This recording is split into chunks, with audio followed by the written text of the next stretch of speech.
ನನ್ನದೊಂದು ಆಸೆ ಅದು ಒಂದೇ ಒಂದು ಆಸೆ, ನನ್ನದೊಂದು ಆಸೆ ಅದು ಒಂದೇ ಒಂದು ಆಸೆ. ನನ್ನ ಉಸಿರಿರುವ ದಿನವೆಲ್ಲ ಶುಭ ವಾರ್ತೆ ಸಾರುವುದೇ, ಅದು ಒಂದೇ ಒಂದು ಆಸೆ, ಅದು ಒಂದೇ ಒಂದು ಆಸೆ. ನನ್ನದೊಂದು ಆಸೆ ಅದು ಒಂದೇ ಒಂದು ಆಸೆ, ನನ್ನದೊಂದು ಆಸೆ ಅದು ಒಂದೇ ಒಂದು ಆಸೆ.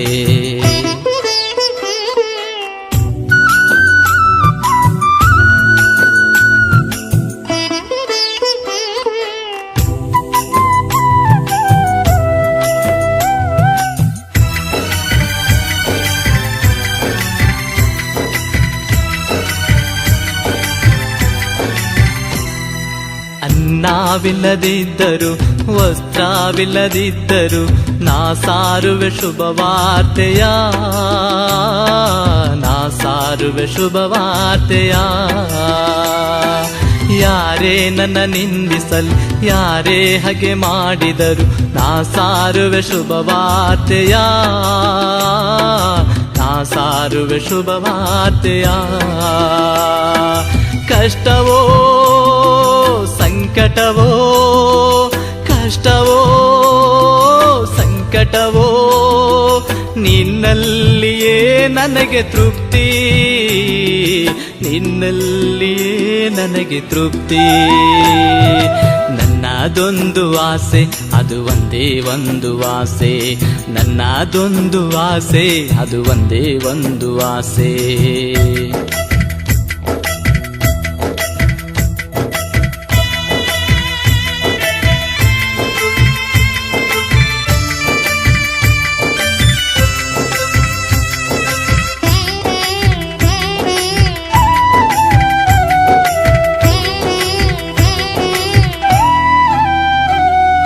ಪರಿಶುದ್ಧ ಆತ್ಮನಿಂದ ಅಗ್ನಿಯ ಆತ್ಮನಿಂದ ನನ್ನನ್ನು ತುಂಬಿಸು ದೇವಾ, ಶುಭವಾರ್ತೆ ನಾ ಸಾರಲು. ಜ್ಞಾನದ ಆತ್ಮನಿಂದ ವಾಕ್ಯದ ರಹಸ್ಯವನ್ನು ದಿನ ನನ್ನ ಪ್ರಕಟಪಡಿಸಯ್ಯ, ಶುಭವಾರ್ತೆ ನಾ ಸಾರಲು. ಆತ್ಮನೇ ದೇವರ ಆತ್ಮನೇ, ಆತ್ಮನೇ ದೇವರ ಆತ್ಮನೇ, ಅನುದಿನವೂ ನನ್ನ ನಡೆಸಯ್ಯ, ಅನುದಿನವೂ ನನ್ನ ನಡೆಸಯ್ಯ.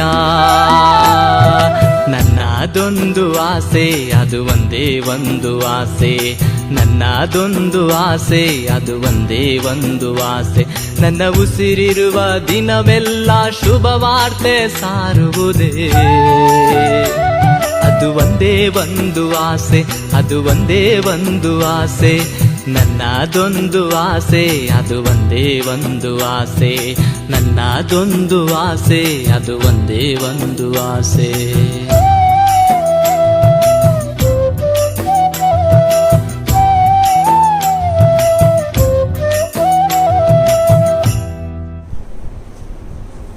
Price the Lord. ಕ್ರಿಸ್ತೇಸುವಿನ ಮಧುರ ನಾಮದಲ್ಲಿ ತಿರುಗಿ ಮತ್ತೊಂದು ಸಲ ಈ ಮುಂಜಾನೆ ಆರಾಧನೆಯಲ್ಲಿ ತಮ್ಮೆಲ್ಲರನ್ನು ನಾನು ಆಹ್ವಾನಿಸುವಂತವನಾಗಿದ್ದೇನೆ. फिर एक बार प्रभु यीशु मसीह के नाम में आप सभी का मैं स्वागत करता हूं और उम्मीद करता हूं कि आप सभी लोग प्रभु के अनुग्रह में सुरक्षित हैं. और जैसे कि हमारा लगातार ये सीरीज ऑफ सर्मन दूसरे कोरिंथियों के पत्र से चल रहा है, ಎರಡನೇ ಕೊರಿಂಥದವರಿಗೆ ಬರೆದ ಪೌಲನ ಪತ್ರಿಕೆ ಆಧಾರದ ಮೇಲೆ ನಾವು ದೈವ ಸಂದೇಶವನ್ನು ಯಥಾ ರೀತಿಯಲ್ಲಿ ಕೇಳ್ತಾ ಇದ್ದೇವೆ. ಮತ್ತೊಂದ್ಸಲ ತಿರುಗಿ ಈ ದಿವಸ ನಾವು ದೇವರ ವಾಕ್ಯಗಳನ್ನು ಧ್ಯಾನ ಮಾಡುವ ಹಾಗೆ, ಕರ್ತನ ವಾಕ್ಯಗಳ ಮೂಲಕ ಆಶೀರ್ವಾದ ಹೊಂದುವ ಹಾಗೆ ಕರ್ತನು ನಮ್ಮೆಲ್ಲರಿಗೆ ಸಹಾಯ ಮಾಡಲಿ.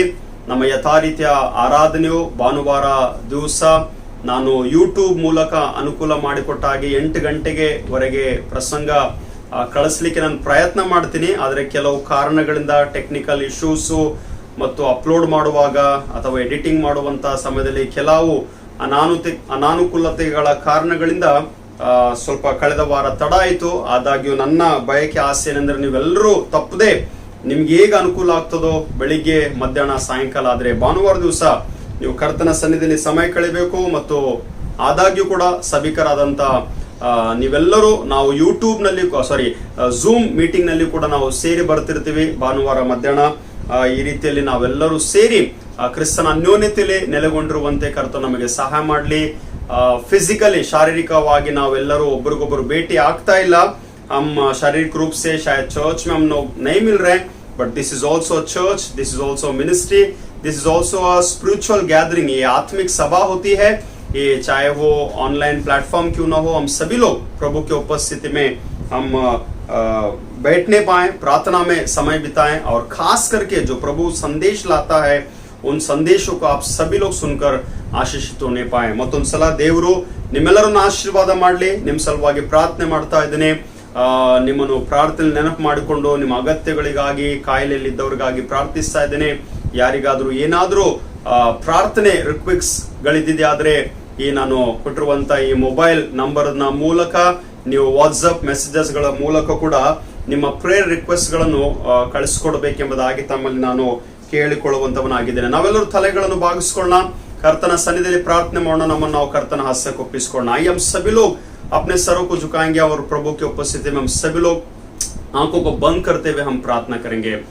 ನಮ್ಮನ್ನು ಅತಿ ವಿಶೇಷವಾಗಿ ಪ್ರೀತಿ ಮಾಡಿಕೊಂಡು ಬಂದಂತ ಪರಮ ಪ್ರೀತಿಯುಳ್ಳ ತಂದೆ ಆ ದೇವರೇ, ನಿನ್ನ ನಾಮಕ್ಕೆ ಸ್ತೋತ್ರವಾಗಲಿ. ಮತ್ತೊಂದು ಸಲ ಈ ಭಾನುವಾರದ ಆರಾಧನೆಯಲ್ಲಿ ಒಂದು ಕುಟುಂಬವಾಗಿ, ಒಂದು ಸಭೆಯಾಗಿ ನಮ್ಮ ಸ್ಥಳ, ನಮ್ಮ ಮನೆಗಳಲ್ಲಿ ಕೂತ್ಕೊಂಡು ನಾವು ನಿನ್ನನ್ನು ಆರಾಧಿಸುವಂತ ಕೃಪೆ ಕೊಡೋದಕ್ಕಾಗಿ ನಿನಗೆ ಸ್ತೋತ್ರ. ಪರಲೋಕದ ದೇವರೇ, ನೀನು ಒಳ್ಳೆಯವನು, ನಂಬಿಗಸ್ತನು ಕರ್ತನೆ. ನಿನ್ನ ಮಕ್ಕಳ ಜೀವಿತವನ್ನು ರಕ್ಷಿಸಿ ಕಾಪಾಡುವಂತ ದೇವರು ನೀನಾಗಿದೆ. ಈ ಘೋರ ಕಷ್ಟಕರವಾದಂತ ಈ ಲಾಕ್ ಡೌನ್ ಅನುಭವಗಳ ಮಧ್ಯದಲ್ಲಿ, ಅನೇಕ ಅಡ್ಡಿ ಅಭ್ಯಂತರಗಳ ಮಧ್ಯದಲ್ಲಿ ಕರ್ತನೆ, ನಾವೆಲ್ಲರೂ ಕಷ್ಟಪಟ್ಟು ದುಡಿಯುವಂತೆ, ನಮ್ಮ ಕೆಲಸ ಕಾರ್ಯಗಳನ್ನು ಮಾಡಿಕೊಳ್ಳುವಂತೆ, ನಮ್ಮ ಕುಟುಂಬದ ಜೀವಿತವನ್ನು ನಡೆಸುವಂತೆ ನಿನ್ನ ವಿಶೇಷವಾದಂತ ಸಹಾಯವನ್ನು ಮಾಡ್ತಾ ಇದ್ದೀನಿ. ನಿನಗೆ ಸ್ತೋತ್ರವಾಗ್ಲಿ. ಅನೇಕರ ಕೆಲಸ ಕಾರ್ಯಗಳು ನಿಂತು ಹೋದವು, ಅನೇಕರಿಗೆ ಸಮಸ್ಯೆಗಳು ಬಂದವು ಕರ್ತನೆ, ಅನೇಕರಿಗೆ ಕೊರತೆಗಳು ಬಂದವು ಸ್ವಾಮಿ. ಆದ್ರೆ ಅವೆಲ್ಲವುಗಳ ಮಧ್ಯದಲ್ಲಿ ನೀನು ನಂಬಿಗಸ್ತನು ಕರ್ತನೆ. ನೀನು ನಿನ್ನ ಮಕ್ಕಳನ್ನು ಎಂದಿಗೂ ಕರ್ತನೆ ಬರಿದಾಗಿ ಅಥವಾ ಹಸಿವೆಯಲ್ಲಿ ಬಿಡಲಾರದಂತ ದೇವರು. ನೀನು ಅನ್ನ ಪಾನಗಳನ್ನು ಒದಗಿಸುವಂತ ದೇವರು, ಅಗತ್ಯಗಳನ್ನು ಪೂರೈಸುವಂತ ದೇವರು. ಆಕಾಶದ ದ್ವಾರಗಳನ್ನು ತೆರೆಯ ಮಾಡಿ ನಿನ್ನ ಮಕ್ಕಳಿಗೆ ಸುವರಗಳನ್ನು, ಸ್ಥಳ ಹಿಡಿಯಲಾಗದಷ್ಟು ಸುವರಗಳನ್ನು ಸುರಿಸುವಂತ ದೇವರು ನೀನಾಗಿದೆ. ನಿನಗೆ ಸ್ತೋತ್ರ ಹೇಳುತ್ತೇನೆ. ನನ್ನ ದೇವರೇ, ನನ್ನ ತಂದೆ, ನನ್ನ ಮಕ್ಕಳು, ಸಭೆಯವರಿಗಾಗಿ, ವಿಶ್ವಾಸಿ ಮಕ್ಕಳಿಗಾಗಿ, ಎಲ್ಲಾ ಕ್ರೈಸ್ತ ಬಂಧುಗಳಿಗಾಗಿ ನಾನು ಪ್ರಾರ್ಥಿಸುವಂತವನಾಗಿದ್ದೇನೆ. ಕರ್ನಾಟಕ ಪ್ರಾಂತದಿಂದ ದೈವ ಸಂದೇಶವನ್ನು ಕೇಳುವಂತ ಎಲ್ಲಾ ಪ್ರಿಯ ಮಕ್ಕಳಿಗಾಗಿ ನಾನು ಪ್ರಾರ್ಥಿಸ್ತಾ ಇದ್ದೇನೆ. ಒಬ್ಬೊಬ್ಬರನ್ನು ಆಶೀರ್ವಾದ ಮಾಡು ಕರ್ತನೆ. ಒಬ್ಬೊಬ್ಬರ ಮನೆಗಳಲ್ಲಿ ನಿನ್ನ ಸುಖ ಶಾಂತಿ ಉಂಟಾಗ್ಲಿ ಕರ್ತನೆ. ಒಬ್ಬೊಬ್ಬರ ಹೃದಯಗಳಲ್ಲಿ ದೇವರೇ ನಿನ್ನ ಪವಿತ್ರವಾದಂತ ಸಮಾಧಾನವನ್ನು ನೀಡಬೇಕೆಂಬುದಾಗಿ ನಿನ್ನಲ್ಲಿ ಪ್ರಾರ್ಥಿಸ್ತೇವೆ. ಗಲಿಬಿಲಿ, ಅಸಮಾಧಾನ, ವಿಧ ವಿಧವಾದಂತ ಪರಿಸ್ಥಿತಿಯಲ್ಲಿ ಒಳಗಾಗಿರುವಂತ ಜನರನ್ನು ನೀನು ದೃಷ್ಟಿಸಿ ನೋಡಬೇಕು, ನೀನು ಕರುಣಿಸಬೇಕೆಂಬುದಾಗಿ ನಿನ್ನಲ್ಲಿ ಪ್ರಾರ್ಥಿಸ್ತಾ ಇದ್ದೇನೆ. ಯಾರು ಅಸ್ವಸ್ಥೆಯಲ್ಲಿದ್ದಾರೋ ನಿನ್ನ ಗಾಯವುಳ್ಳ ಹಸ್ತ ಅವರ ಕಡೆಗೆ ಚಾಚು. ಯಾರು ಆಸ್ಪತ್ರೆಯಲ್ಲಿ ಅಡ್ಮಿಟ್ ಆಗಿದ್ದಾರೋ ಅವರು ಬಹಳ ಬೇಗನೆ ಗುಣ ಹೊಂದಿ ಮನೆಗೆ ವಾಪಸ್ ಬರುವಂತ ಕೃಪೆ ನೋಡಿ. ಯಾರು ಔಷಧಗಳನ್ನು ತೆಗೆದುಕೊಳ್ಳುತ್ತಿದ್ದಾರೋ ಅವರೆಲ್ಲ ಔಷಧಗಳ ಮೂಲಕ, ಅವರ ಟ್ರೀಟ್ಮೆಂಟ್ ಮೂಲಕ ಅವರು ಬೇಗನೆ ಗುಣ ಹೊಂದುವಂತೆ ನೀನು ಅವರಿಗೆ ಸಹಾಯವನ್ನು ದಯಪಾಲಿಸು ಕರ್ತನೆ. ತಂದೆ ಆ ದೇವರು, ಯಾರು ಕೆಲಸ ಕಾರ್ಯಗಳಿಲ್ವೋ ಅವರು ಕೆಲಸ ಕಾರ್ಯಗಳನ್ನು ಹುಡುಕ್ತಾ ಇದ್ದಾರೆ ಕರ್ತನೆ. ಎಲ್ಲಿ ಹೇಗೆ ಇಂಟರ್ವ್ಯೂಸ್ ಗಳನ್ನು ಕೊಡ್ತಾರೋ, ಯಾವ ಚಿಕ್ಕ ಪುಟ್ಟ ಕೆಲಸಗಳು ಅವರಿಗೆ ಬೇಕೋ ಅವರೆಲ್ಲರೂ ನಿನ್ನ ನಾಮದಲ್ಲಿ ಪಡಕೊಳ್ಳಲಿ ಎಂಬುದಾಗಿ ನಾನು ಪ್ರಾರ್ಥಿಸುವಂತವನಾಗಿದ್ದೇನೆ. ನಿನ್ನ ಚಿತ್ತ ಬಿದ್ದಿದೆ ಆದ್ರೆ ಈ ಬರುವಂತ ಘೋರ ಈ ಥರ್ಡ್ ವೇವ್ ನಿಂದ ನಮ್ಮೆಲ್ಲರನ್ನು ರಕ್ಷಿಸಿ ಕಾಪಾಡು. ನಮ್ಮ ಮನೆಯ ಚಿಕ್ಕ ಮಕ್ಕಳನ್ನು, ಯವನಸ್ಥ ಮಕ್ಕಳನ್ನು ರಕ್ಷಿಸಿ ಕಾಪಾಡು. ಎಲ್ಲಾ ಮಕ್ಕಳು ಬುದ್ಧಿವಂತಿಕೆಯಿಂದ ಇದ್ದು ಸ್ವಾಮಿ ತಂದೆ ತಾಯಿಗಳಿಗೆ ವಿಧೇಯರಾಗಿ ನಡೆಯುವಂತೆ ಕೃಪೆಯನ್ನು ದಯಪಾಲಿಸು. ಬರುವಂತ ದಿನಮಾನ, ಬರುವಂತ ತಿಂಗಳು ಹೇಗಿರುತ್ತದೋ ನಮಗೆ ಗೊತ್ತಿಲ್ಲ, ಆದ್ರೆ ನಾವೆಲ್ಲರೂ ಸುರಕ್ಷಿತವಾಗಿರುವಂತೆ ದೇವರ ಕೃಪೆಯಲ್ಲಿ ನಮ್ಮೆಲ್ಲರನ್ನು ಆವರಿಸಿಕೊಂಡು ಕ್ರಿಸ್ತನ ನಾಮದಲ್ಲಿ ಕರ್ತನೆ ನಮ್ಮನ್ನು ರಕ್ಷಿಸಿ ಕಾಪಾಡು ಎಂಬುದಾಗಿ ನಿನ್ನಲ್ಲಿ ಬೇಡುವಂತವರಾಗಿದ್ದೇವೆ. ಪೌಲನು ಕೊರಿಂಥ ಸಭೆಗೆ ಬರೆದಿರುವಂತ ಈ ವಾಕ್ಯಗಳು, ಈ ಪತ್ರಿಕೆಗಾಗಿ ನಿನಗೆ ಸ್ತೋತ್ರ. ಅನೇಕ ಸತ್ಯಾರ್ಥಗಳನ್ನು, ಅನೇಕ ವಾಕ್ಯದ ರಹಸ್ಯಗಳನ್ನು ಅರ್ಥ ಮಾಡಿಕೊಳ್ಳುವಂತೆ, ತಿಳುಕೊಳ್ಳುವಂತ ಒಂದು ಅನುಕೂಲ ಅವಕಾಶ ಮಾಡಿಕೊಟ್ಟಿದೆ ನಿನಗೆ ಸ್ತೋತ್ರ. ನಿನ್ನ ದಾಸನ ಅಂತ ನಾನು ಸಂಪೂರ್ಣವಾಗಿ ನನ್ನನ್ನು ತಗ್ಗಿಸಿಕೊಂಡು ಬರೆದು ಮಾಡಿಕೊಳ್ಳುತ್ತೇನೆ. ನಾನು ಏನೂ ಇಲ್ಲ, ಎಲ್ಲವೂ ನೀನು ಸ್ವಾಮಿ. ನನ್ನ ಸರ್ವಸ್ವನು, ನನ್ನ ಬಲವು, ನನ್ನ ಶಕ್ತಿಯು ಕರ್ತನೆ, ನನ್ನ ಗುರಾಣಿಯು ನೀನಾಗಿದೆ ಸ್ವಾಮಿ. ನಿನ್ನ ಆತ್ಮನ ಅಭಿಷೇಕ, ವಾಕ್ಯದ ಅಭಿಷೇಕ ಅಪ್ಪ ನೀನು ಸ್ವತಃ ನನಗೆ ದಯಪಾಲಿಸಿ ಬಾಯಿಗೆ ಬಾಯಾಗಿ ನಮ್ಮೆಲ್ಲರ ಜೊತೆಲಿ ಮಾತನಾಡು ಕರ್ತನೆ. ವಾಕ್ಯ ಸಂದೇಶವನ್ನು ಕೇಳುವಂತ, ವಾಕ್ಯಗಳ ಮೂಲಕ ಆಶೀರ್ವಾದವನ್ನು ಹೊಂದುವಂತ ಎಲ್ಲಾ ನಿನ್ನ ಪ್ರಿಯ ಮಕ್ಕಳಿಗಾಗಿ ನಿನಗೆ ಸ್ತೋತ್ರ. ಯಥಾ ರೀತಿಯಲ್ಲಿ ಕರ್ತನೆ ಅಪ್ಪ, ಈ ಕೂಟದಲ್ಲಿ ಸೇರಿ ಬರುವಂತ ಇವರೆಲ್ಲರನ್ನು ನಾನು ಆಶೀರ್ವಾದ ಮಾಡುತ್ತಾ ಮುಂದಿನ ಸಮಯದಿಂದ ಹಸ್ತಕ್ಕೊಪ್ಪಿಸಿಕೊಡುತ್ತಾ ಯೇಸು ಕ್ರಿಸ್ತನ ದಿವ್ಯ ನಾಮದಲ್ಲಿ ಪ್ರಾರ್ಥನೆಗಳನ್ನು ಬೇಡಿ ಹೊಂದಿದ್ದೇವೆ. ಆಮೇನ್, ಆಮೇನ್. ಈ ದಿವಸ ಧ್ಯಾನ ಮಾಡುವಂತ ಭಾಗವು ಪೌಲನು ಕೊರಿಂಥದವರಿಗೆ ಬರೆದ 2ನೇ ಪತ್ರಿಕೆಯ 4ನೇ ಅಧ್ಯಾಯದ ಮೊದಲಿನ 15 ವಚನಗಳನ್ನು ನಾವು ನೋಡುವಂತವರಾಗಿದ್ದೇವೆ. पौलुस का कोरिन्थियों को लिखा हुआ पत्री उसके 4 अध्याय के पहले के 15 वचनों को हम देखने वाले हैं. ಈ ಎಲ್ಲಾ ಭಾಗವನ್ನು ಕನ್ನಡ ಬೈಬಲ್ಗೆ ತಕ್ಕ ಹಾಗೆ ನಾನು ಅದನ್ನು ವಿಭಾಗಿಸಿ ಆ ಒಂದು ಪ್ಯಾರಾಗ್ರಾಫ್ ಅಥವಾ ಟೈಟಲ್ ಏನು ಶೀರ್ಷಿಕೆ ಅಲ್ಲಿ ಕೊಟ್ಟಿರುತ್ತದೋ ಅದಕ್ಕೆ ತಕ್ಕ ಹಾಗೆ ನಾನು ದೈವ ಸಂದೇಶವನ್ನು ತರಲಿಕ್ಕೆ ಪ್ರಯತ್ನ ಮಾಡುವಂತವನಾಗಿದ್ದೇನೆ. Of course there are 17 verses 17 to 18 verses 18 ವಚನಗಳಿದ್ದಾವೆ. ಆದರೆ ಆ 16ರಿಂದ ವಚನ 5ನೇ ಅಧ್ಯಾಯಕ್ಕೆ ಸಂಬಂಧಪಟ್ಟಂತ ಒಂದು ಭಾಗವಾಗಿದೆ. ಆದರೆ 4ನೇ ಅಧ್ಯಾಯದ ಈ 15 ವಚನಗಳನ್ನು 2 ಭಾಗದಲ್ಲಿ ನಾನು ಡಿವೈಡ್ ಮಾಡಿದ್ದೇನೆ. इस 15 वचनों को इस 4 अध्याय से 2 भागों में मैंने विभाजित किया है. और पौलुस जो है फिर एक बार कलीसिया को प्रेरित करता है कि सुसमाचार प्रचार के कार्य में कितनी भी कठिनाई क्यों ना आए, कितने भी बुरे हालात क्यों ना आए, हम किसी भी हाल में हिम्मत ना हारते हुए परमेश्वर के अनुग्रह में या फिर कितनी भी बुरे परिस्थिति क्यों न हो हम उसके कामों को आगे बढ़ाते रहना है.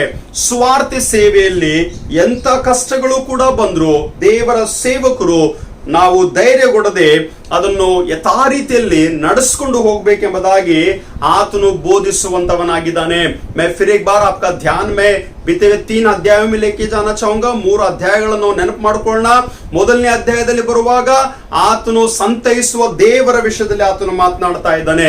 ನಮ್ಮ ದೇವರು ಸಂತೈಸುವಂತ ದೇವರಾಗಿದ್ದಾನೆ. ನಾವು ಹಾದು ಹೋಗುವಂತ ಎಲ್ಲಾ ಪರಿಸ್ಥಿತಿಗಳ ಮಧ್ಯದಲ್ಲಿ ದೇವರು ತನ್ನ ಶಾಂತಿ, ತನ್ನ ಸಮಾಧಾನವನ್ನು ನಮಗೆ ಕೊಡುವಂತವನಾಗಿದ್ದಾನೆ. 2ನೇ ಅಧ್ಯಾಯಕ್ಕೆ ಬರುವಾಗ ಆತನೇನ್ ತಿಳಿಸಿಕೊಡ್ತಾ ಇದ್ದಾನೆ, ಸುವಾರ್ತೆ ಸೇವೆಯ ಶ್ರೇಷ್ಠತೆಯನ್ನು ಆತನು ಹೇಳಿಕೊಳ್ಳುವಂತವನಾಗಿದ್ದಾನೆ. ಸುವಾರ್ತೆ ಸೇವೆ ಮಾಡುವುದರ ಮೂಲಕ ಸುವಾರ್ತೆ ಸೇವೆಯಲ್ಲಿ ಎಷ್ಟು ವಿಶೇಷವಾದಂತ ಒಂದು ಸೌಭಾಗ್ಯ ಉಂಟು ಮತ್ತು ನಾವು ಸುವಾರ್ತೆ ಸೇವೆಯಲ್ಲಿ ನಾವು ವಿಶೇಷವಾದಂತ ಸ್ಥಾನವನ್ನು ವಹಿಸಿದ್ದೇವೆ ಎಂಬುದಾಗಿ ಆತನು ತಿಳಿಸುವಂತವನಾಗಿದ್ದಾನೆ. ಯಾವ ಸ್ಥಾನವನ್ನು ನಾವು ವಹಿಸಿದ್ದೇವೋ ಸುವಾರ್ತೆ ಸೇವೆಯಲ್ಲಿ ಈ 3ನೇ ಅಧ್ಯಾಯಕ್ಕೆ ಬರುವಾಗ ನಾವು ಕ್ರಿಸ್ತನ ಪರಿಮಳವಾಗಿದ್ದೇವೆ, ನಾವು ಕ್ರಿಸ್ತನ ಪತ್ರವಾಗಿದ್ದೇವೆ, ನಾವು ಕ್ರಿಸ್ತನ ಆತ್ಮವನ್ನು, ದೇವರ ಆತ್ಮವನ್ನು ಹೊಂದಿದವರಾಗಿದ್ದೇವೆ ಎಂಬುದಾಗಿ ಆತನು 3 ಅಧ್ಯಾಯಗಳಲ್ಲಿ ಆತನು ತಿಳಿಸುವಂತವನಾಗಿದ್ದಾನೆ. ಈಗ 4ನೇ ಅಧ್ಯಾಯಕ್ಕೆ ಬರುವಾಗ ಆತನು ತಿರುಗಿ ಒಂದು ಪ್ರೇರೇಪಣೆಯನ್ನು ಕೊಡುವಂತವನಾಗಿದ್ದಾನೆ. 4 अध्याय में पौलुस जो है कलीसिया को एक प्रेरणा दे रहा है, कलीसिया को एक हिम्मत दे रहा है, कलीसिया के लोगों को, विश्वासियों को वो एक तरह का आश्वासन दे रहा है कि चाहे कोई भी बुरे हालात, बुरा अनुभव क्यों ना हो, हम परमेश्वर में डटे रहना है, हमें परमेश्वर में बने रहना है, हमें परमेश्वर के संग चलना है और हमारी आशा जो है वो परमेश्वर के ऊपर है. ನಾವು ಕ್ರಿಸ್ತನಲ್ಲಿ ನೆಲೆಗೊಂಡಿರಬೇಕು, ಕ್ರಿಸ್ತನನ್ನೇ ಆತ್ಕೊಳ್ಳಬೇಕು ಮತ್ತು ಕ್ರಿಸ್ತನನ್ನೇ ಆತ್ಕೊಳ್ಳುವುದರ ಮೂಲಕ ನಾವು ಕ್ರಿಸ್ತನಲ್ಲಿ ಒಂದು ನಿರೀಕ್ಷೆಯನ್ನು ಇಟ್ಟುಕೊಂಡು ನಡಿಬೇಕೆಂಬುದಾಗಿ ಆತನು ತಿಳಿಸಿಕೊಡುವಂತವನಾಗಿದ್ದಾನೆ. So he is looking at the task that the Lord has given to him. परमेश्वर ने जिस काम को, जिस जिम्मेदारी को उसे दिया है, उससे वो लेकर वो चलने की डगर पर है करके हम लोग देखते हैं. And when he is preaching the gospel, he is preaching with all the authority, with all the power, with all the right that God has given to him. जो अधिकार, जो सामर्थ खुदा ने उसे सुसमाचार में दिया है, उस अधिकार को, उस सामर्थ को जो है पौलुस जो है अपनी सेवकाई में, अपने प्रचार में इस कलीसिया के लोगों के लिए वो इस्तेमाल करना चाह रहा है. Now he is bringing a difference between the believers and the unbelievers. विश्वासिगलो अविश्वासिगलो, जो मसीह में है या जो फिर मसीह में नहीं है, उनके विषय में यहां पर थोड़ा सा डिफरेंस को पौलुस यहां पर लेकर आना चाहता है. You know, if I have to go word by word, atano ಒಂದು ವಿಚಾರ ಮೊದಲನೇ, you know, as I said, this whole chapter is divided into 2 points. 2 ಭಾಗಗಳು ಮಾತ್ರ, 2 ವಿಷಯಗಳನ್ನು ನಾನು ಹೇಳಲಿಕ್ಕೆ ಇಷ್ಟಪಡುತ್ತೇನೆ. ಅದೇನಂತಂದ್ರೆ the first thing, the blinded eye ಎಂಬುದಾಗಿ ಹೇಳ್ತಾರೆ. ಕುರುಡು ಕಣ್ಣುಗಳು, ಅಂಧಿ ಆಕೆ, ಕುರುಡು ಕಣ್ಣುಗಳು ಎಂಬುದಾಗಿ ಹೇಳುವಾಗ ಕಣ್ಣಿರ್ಲಾರ್ದಂತವರ ಸ್ಥಿತಿ ಹೇಗೆ ಉಂಟು, ಯಾರಿಗೆ ಕುರುಡು ಕಣ್ಣುಗಳು ಉಂಟು ಎಂಬುದಾಗಿ ಕರ್ತನ ವಾಕ್ಯವು ಪೌಲನ ಮೂಲಕ ತಿಳಿಸಿಕೊಡುವಂತವನಾಗಿದ್ದಾನೆ. Let us go. ಅದಕ್ಕಾಗಿ ಹೇಳುವಾಗ ಈ ಒಂದು ವಾಕ್ಯಗಳನ್ನು ಹೇಳುವಾಗ ಇದಕ್ಕೆ ಎಕ್ಸಿಜಿಟಿಕಲ್ ಸೆರೆಮನಿ ಎಂಬುದಾಗಿ ಹೇಳ್ತೀವಿ. ನಾವು ವಾಕ್ಯಕ್ಕೆ ಒಂದೊಂದು ವಾಕ್ಯಕ್ಕೆ ತಕ್ಕ ಹಾಗೆ ನಾವು ಅರ್ಥ ಮಾಡ್ಕೊಳ್ಬೇಕು. ಮೊದಲನೇ ವಚನದಲ್ಲಿ 6 ವಚನಗಳಲ್ಲಿ ನೋಡುವಾಗ ಮೊದಲನೇ ವಚನದಲ್ಲಿ ಆತನ ಏನ್ ಹೇಳ್ತಾನೆ ಗೊತ್ತುಂಟಾ? ನಾವು ದೇವರ ಕರುಣೆಯಿಂದ ಈ ಸೇವೆಯನ್ನು ಹೊಂದಿದವರಾಗಿ ಇರಲಾಗಿ ಧೈರ್ಯಗೆಟ್ಟು ಹಿಂದೆಗೆಯುವುದಿಲ್ಲ, ನಾಚಿಕೆಯನ್ನು ಹುಟ್ಟಿಸುವ ಗುಪ್ತ ಕಾರ್ಯಗಳನ್ನು ನಾವು ಬಿಟ್ಟು ತಂತ್ರದಲ್ಲಿ ನಡೆಯದೆ ದೇವರ ವಾಕ್ಯವನ್ನು ಕೆಡಿಸದೆ ಸತ್ಯವನ್ನು ಪರಿಷ್ಕಾರವಾಗಿ ಬೋಧಿಸುತ್ತಾ ನಾವು ಸಜ್ಜನರೆಂದು ಪ್ರತಿ ಮನುಷ್ಯನ ಮನಸ್ಸು ದೇವರ ಮುಂದೆ ಒಪ್ಪಿಸಬೇಕಾದ ರೀತಿಯಲ್ಲಿ ನಾವು ನಡೆಯುವಂತವರಾಗಿದ್ದೇವೆ. We speak that the ministry that we are doing by the grace of God. ಯಾವ ಸೇವೆಯನ್ನು ನಾವು ಮಾಡ್ತಾ ಇದ್ದೀವೋ ಆ ಸೇವೆಯನ್ನು ದೇವರ ಕೃಪೆಯಲ್ಲಿ ನಾವು ಇಟ್ಟು ನಾವು ಮಾಡುವಂತವರಾಗಿದ್ದೇವೆ. इन्हों यहाँ पर उसकी सेवकाई में ना कुछ मैजिक का इस्तेमाल नहीं कर रहा है, कोई जादू टोने का इस्तेमाल नहीं कर रहा है, कोई तंत्र मंत्र का इस्तेमाल नहीं कर रहा है, या फिर कोई डार्क वर्ड से जुड़े हुए बुरे अंधकार के से जुड़े हुए कोई बुरे सामर्थ का इस्तेमाल नहीं कर रहा है. वो परमेश्वर का सामर्थ, परमेश्वर का अनुग्रह का इस्तेमाल कर रहा है. In those days, if I have to go further, उन दिनों में ऐसे भी होता था कि झूठे भविष्यद्वक्ता हम लोग बोलते हैं, झूठे प्रचारक लोग हम बोलते हैं.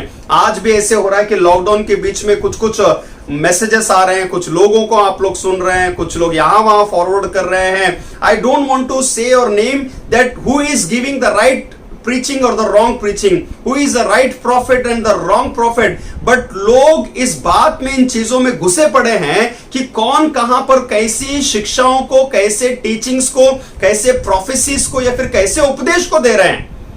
अब यहां पर पौलुस जिस प्रचार की बात कर रहा है ना, उसका प्रचार में केवल परमेश्वर का अनुग्रह भरा पड़ा है. ಕೇಳಿಸ್ಕೊಳ್ರಿ, ಆತನ ಸೇವೆಯಲ್ಲಿ, ಆತನ ಸುವಾರ್ತೆಯಲ್ಲಿ, ಆತನ ಪ್ರಸಂಗದಲ್ಲಿ, ಆತನ ದೈವ ಸಂದೇಶದಲ್ಲಿ ದೇವರ ಕೃಪೆಯು ಮಾತ್ರ ನೆಲೆಗೊಂಡಿದೆ.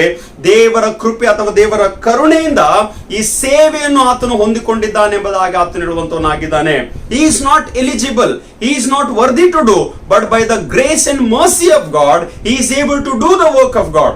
ದೇವರ ಕೃಪಾ ಕರುಣದಿಂದ ಆತನು ಈ ಕಾರ್ಯವನ್ನು ಆತನು ಮಾಡುವಂತವನಾಗಿದ್ದಾನೆ. ಆದ್ರಿಂದ ನಾಚಿಕೆಯನ್ನು ಹುಟ್ಟಿಸುವ ಗುಪ್ತ ಕಾರ್ಯಗಳನ್ನು ಬಿಟ್ಟು ಕೇಳಿಸ್ಕೊಳ್ತಾ ಇದ್ದೀರಾ? ಸೇವೆ ಮಾಡುವಂತವರಾಗ್ಲಿ, ಸೇವೆಯಲ್ಲಿ ಒಳಗೊಂಡಿದ್ದವರಾಗ್ಲಿ, ವಿಶ್ವಾಸಿ ಮಕ್ಕಳಾಗ್ಲಿ, ಸಭೆಯಲ್ಲಿ ಇದ್ದುಕೊಂಡು ನಡೆಯುವವರಾಗ್ಲಿ, ನಾಚಿಕೆಯನ್ನು ಹುಟ್ಟಿಸುವಂತ ಗುಪ್ತ ಕಾರ್ಯಗಳನ್ನು ಮಾಡದೆ, ತಂತ್ರದಲ್ಲಿ ನಡೆಯದೆ, ದೇವರ ವಾಕ್ಯವನ್ನು ಕೆಡಿಸದೆ. ಎಷ್ಟು ವಿಸ್ತಾರವಾಗಿ ಒಂದೊಂದು ಪದ ಇಷ್ಟು ಶುದ್ಧವಾಗಿ ನನಗೆ ಅನಿಸ್ತಾ ಇದೆ. ಎಷ್ಟು ಸಲ ನಾನು ಇದು ಒಂದೇ 15 ವಚನ ಓದ್ತಾ ಇದ್ದೀನಿ ಗೊತ್ತುಂಟ. I was trying to read again and again.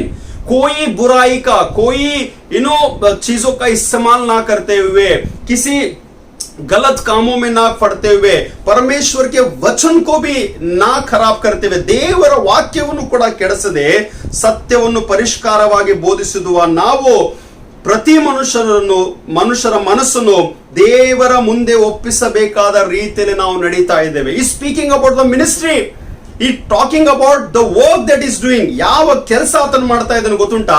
ಯಾವ ಗುಪ್ತ ಕಾರ್ಯಗಳನ್ನು ಮಾಡ್ತಾ ಇಲ್ಲ, ಯಾವ ಕೆಟ್ಟ ಕೆಲಸಗಳಲ್ಲಿ ಒಳಗಾಗಿಲ್ಲ, ಯಾವ ತಂತ್ರಕ್ಕೆ ಆತನು ಒಳಗಾಗಿಲ್ಲ, ಯಾವ ತಂತ್ರ ಮಂತ್ರಕ್ಕೆ ಆತನು ಒಳಗಾಗಿದ್ದಿಲ್ಲ. ದೇವರ ವಾಕ್ಯವನ್ನು ಕೂಡ ಕೆಡಿಸ್ತಾ ಇಲ್ರಿ.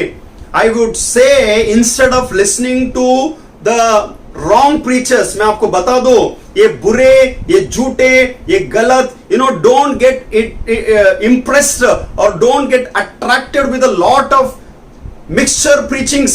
बहुत सारे मिक्सचर्स होते हैं ना, वो मिक्सी में डाल के, ग्राइंडिंग में डाल के जैसे घुमाते घुमाते पीसते कंफ्यूजन हो जाता है. लोगों को सही अंडरस्टैंडिंग नहीं है, सही नॉलेज नहीं है, वचन का समझ उनके अंदर नहीं है.